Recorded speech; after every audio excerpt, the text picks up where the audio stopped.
اللہ رب العالمین والعاقبۃ للمتقین والصلاة والسلام علی سید الانبیاء والمرسلین اما بعد فاعوذ باللہ من الشیطان الرجیم بسم اللہ الرحمن الرحیم لقد کان لکم فی رسول اللہ اسوۃ حسنہ صدق اللہ مولانا العظیم۔ میٹھے میٹھے اسلامی بھائیوں، اللہ تبارک و تعالیٰ کا لاکھ لاکھ شکر ہے کہ اپنے حبیب پاک کے ذکر میں ہمیں آنے کی توفیق بخشی، اور ہم بھی کتنا خوش بخت ہیں کہ آج جنت کے باغیچے میں بیٹھے ہیں اور اس حبیب کا ذکر سن رہے ہیں جس حبیب کے ذکر کو خدا نے اپنا ذکر کہا ہے۔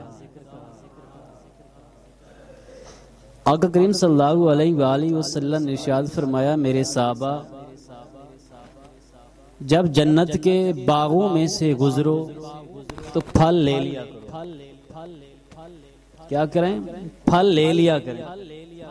صحابہ کرام نے عرض کی تھی، آقا جنت کے باغ دنیا میں کہاں؟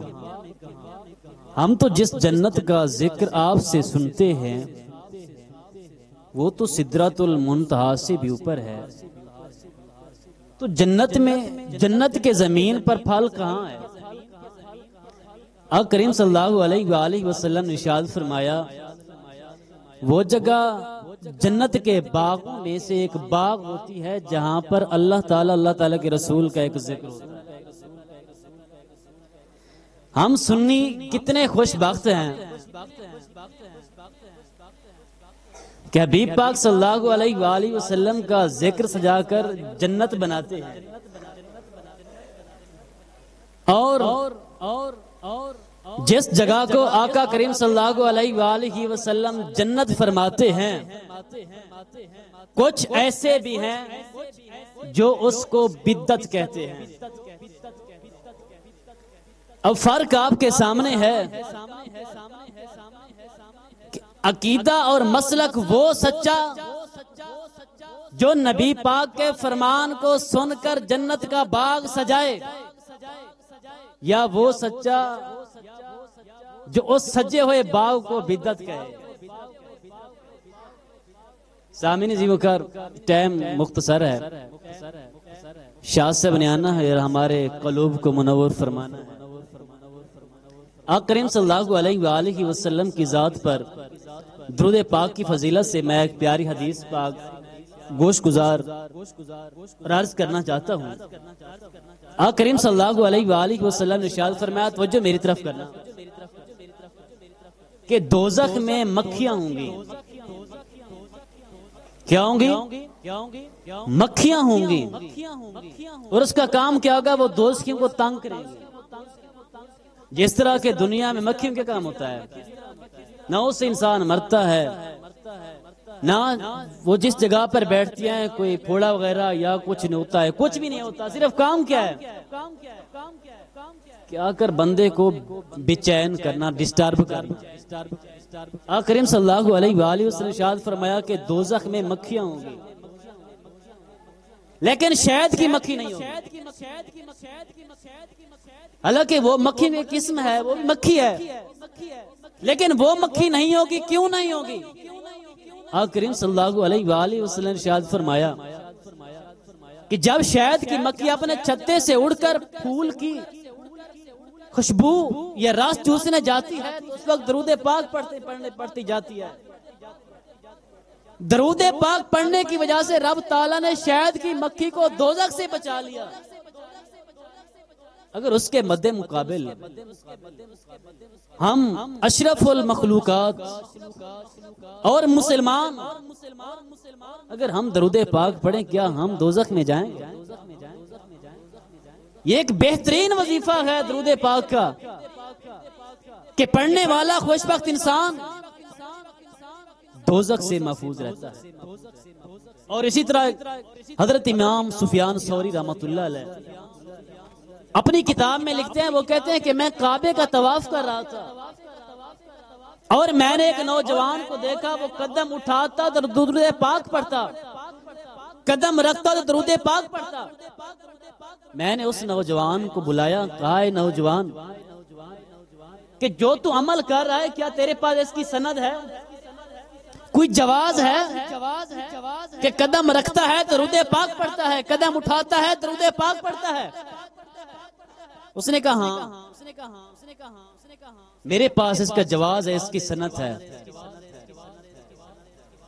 امام سفیان ثوری رحمۃ اللہ نے کہا کیا جواز ہے، کیا سند ہے تیرے پاس؟ میں وقت کا امام ہوں، مجھے بتا۔ اس نے کہا ایک دفعہ میں اپنی اماں کو لے کر آیا کعبے کا طواف کرنے کے لیے، عمرہ کی غرض سے یا حج کی غرض سے۔ ہم کعبے کا طواف کر رہے تھے، میری ماں نے کہا بیٹا آج مجھے کعبے کے اندر لے جا، میں کعبے کے اندر جا کر رب تعالیٰ کی بارگاہ میں نوافل ادا کرنا چاہتی ہوں۔ وہ کہتے ہیں کہ جب میں اپنی اماں کو کعبے کے اندر لے کر گیا، جو ہی ہم اندر گئے نوافل ادا کی تو میری اماں کی پیٹ پھولنے لگا، شکل بے چین ہونے لگی، تبدیل ہونے لگی۔ ہم پریشان ہو گئے کہ کعبے کے بیر تھے تو ہمارے چہرے پر نور تھا، ہم باقی انسانوں ورگے تھے، اپنی اصلی حالت پہ تھے، کعبے کے اندر ہے تو ہماری حالت تبدیل ہونے لگی۔ اب جب باہر نکلیں گے تو کیا منہ دکھائیں گے، معاشرہ کیا کہے گا؟ تو اس نوجوان نے رب تعالیٰ کی بارگاہ میں سر رکھا، اللہ تعالیٰ کی بارگاہ میں دعا کی اللہ ہمیں اپنی اصلی حالت پر لوٹا دے، ہم سے کیا غلطی ہوئی ہے کہ تو نے ہماری شکل، میری ماں کی شکل تبدیل کر دی ہے۔ جب نوجوان نے سجدے میں سر رکھا، آقا کریم صلی اللہ علیہ وآلہ وسلم نے زیارت فرمائی۔ جب زیارت فرمائی تو اس نوجوان نے عرض کی یا رسول اللہ صلی اللہ علیہ وسلم یہ کیا ماجرا ہے کہ میری ماں کی حالت بے چین ہونے لگ گئی ہے؟ آقا کریم صلی اللہ علیہ وآلہ وسلم کی بارگاہ میں دوسرا سوال عرض کرتا ہے کہ آقا ایک تو یہ ہے کہ ہماری حالت تبدیل ہو رہی ہے اور آپ ہمیں عزت شرف اتنا بخش رہے ہیں کہ آپ ہماری زیارت کروا رہے ہیں، یہ ہمیں سمجھ نہیں آتا کہ معاملہ کیا ہے۔ آقا کریم صلی اللہ علیہ وآلہ وسلم نے ارشاد فرمایا کہ جو رب تعالیٰ نے اس کو پکڑا ہے نا، تمہاری ماں کی گرفت کی ہے، وہ اس لیے کیا ہے کہ وہ رب تعالیٰ کی فرائض میں کوتاہی کرتی، کیا کرتی ہے؟ کوتاہی کرتی تھی۔ جب کوتاہی کرتی تھی کعبے کے اندر کی، رب تعالیٰ نے پکڑ لیا اور میں نے اس لیے زیارت فرمائی کہ مجھ پر درود پاک پڑھتی تھی۔